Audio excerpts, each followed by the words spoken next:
Hello everyone. आज हम पढ़ने वाले हैं rebellion in the country side.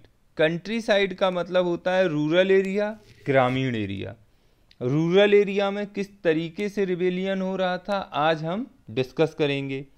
पिछले वीडियो में हमने डिस्कस किया था नॉन कोऑपरेशन मूवमेंट शहरों में किस तरीके से हो रहा था, जहां पर मैंने आपको बताया था कि हजारों स्टूडेंट्स गवर्नमेंट स्कूल्स छोड़ देते हैं, कॉलेज छोड़ देते हैं, टीचर्स रिज़ाइन कर देते हैं, लॉयर्स लीगल प्रैक्टिसेस बंद कर देते हैं, काउंसिल इलेक्शंस का बॉयकॉट किया जाता है, फॉरेन गुड्स का बॉयकॉट किया जाता है। इसके बाद सिटीज से, शहरों से NCM movement, non cooperation movement country side में फैल जाता है। अब यहाँ पर क्या होता है, जो स्ट्रगल कर रहे थे पीजेंट्स और ट्राइबल्स वर्ल्ड वॉर 1 के बाद, वो भी इस मूवमेंट का हिस्सा बन जाते हैं, वो भी इस मूवमेंट में भाग लेते हैं। अब वो किस तरीके से भाग लेते हैं ये हम समझेंगे। अवध में बाबा रामचंद्र जो फिजी में इंडेंचर्ड लेबर रह चुके थे। इंडेंचर्ड लेबर में क्या होता है कि कॉलोनियल रूल के समय बहुत सारे लोगों को काम करने के लिए फिजी, गयाना, वेस्ट इंडीज जैसे स्थानों पर ले जाया जाता था और उन्हें वहाँ एक एग्रीमेंट के तहत ले जाया जाता था। बाद में इसी एग्रीमेंट को ये मजदूर इंडेंचर कहने लगे और आगे चलकर इन मजदूरों को इंडेंचर्ड लेबर कहा जाने लगा। अब अवध में बाबा रामचंद्र पीजेंट्स के मूवमेंट को लीड कर रहे थे। ये मूवमेंट था तालुकदार्स और लैंडलॉर्ड्स के अगेंस्ट। तालुकदार्स कौन होते हैं? जिनके पास तालुका होती है। तालुका क्या होता है? एक बहुत बड़ी जगह होती है जिसके अंदर बहुत ज़्यादा लैंड आती है, या कह सकते हैं तालुकदार्स वो होते थे जिनके पास बहुत ज़्यादा लैंड होती थी और जो रेवेन्यू कलेक्शन का काम करते थे। अब तालुकदार और लैंडलॉर्ड्स डिमांड करते थे पीजेंट से हाई रेंट, बहुत ज़्यादा रेंट मांगते थे, एंड अदर सेसेस। सेसेस का मतलब होता है टैक्स, और ये टैक्स की भी ज़्यादा डिमांड कर रहे थे। इससे पीजेंट्स बहुत परेशान थे और बेगार भी करवाया जाता था। बेगार मीन्स विदाउट पेमेंट वर्क, मतलब बिना किसी पेमेंट के काम करवाया जाता था। अब बिना पेमेंट के कोई काम करेगा तो गुस्सा तो आएगी ही ना, तो इससे पीजेंट्स में बहुत ज़्यादा गुस्सा था। तो अब क्या होता है, जो पीजेंट्स होते हैं वो डिमांड करते हैं रिडक्शन ऑफ रेवेन्यू, कि भैया हमसे जो रेवेन्यू लिया जाता है वो कम लिया जाए।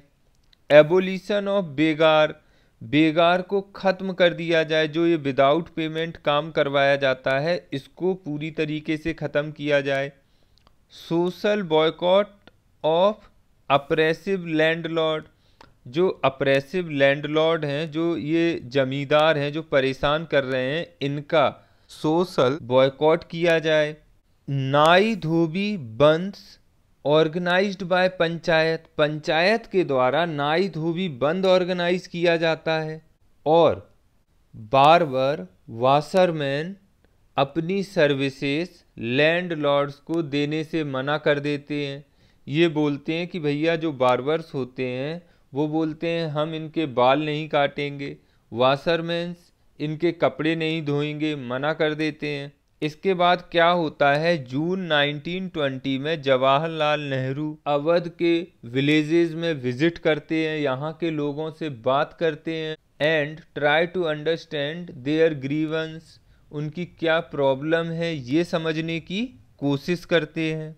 इसके बाद औध किसान सभा, या इसे अवध किसान सभा भी बोलते हैं, अवध किसान सभा सेटअप की जाती है जवाहरलाल नेहरू, बाबा रामचंद्र और कुछ अन्य लोगों के नेतृत्व में।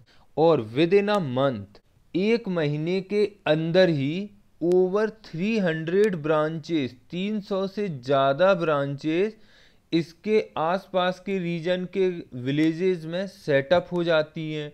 सो व्हेन द एनसीएम बिगन, जब NCM movement, non cooperation movement start हुआ, तो जो कांग्रेस होती है वो चाहती थी इंटीग्रेट अवध पीजेंट्स स्ट्रगल, जो अवध के पीजेंट्स का स्ट्रगल है उसको भी एनसीएम मूवमेंट में शामिल कर लिया जाए। इससे क्या होगा, ये जो मूवमेंट है ये और ज़्यादा वाइड हो जाएगा, और ज़्यादा बड़ा हो जाएगा।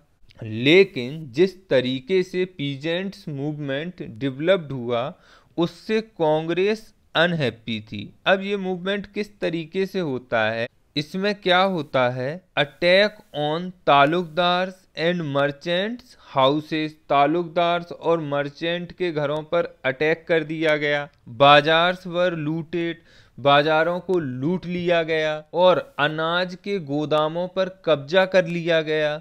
इन मैनी प्लेसेस, बहुत सारे स्थानों में लोकल लीडर्स किसानों से बोल रहे थे कि गांधी जी ने डिक्लेयर कर दिया है कि no taxes were to be paid, अब आपको कोई टैक्स पे करने की जरूरत नहीं है, और land was to be redistributed among the poor, गरीबों के बीच जमीनों को बांट दिया जाएगा।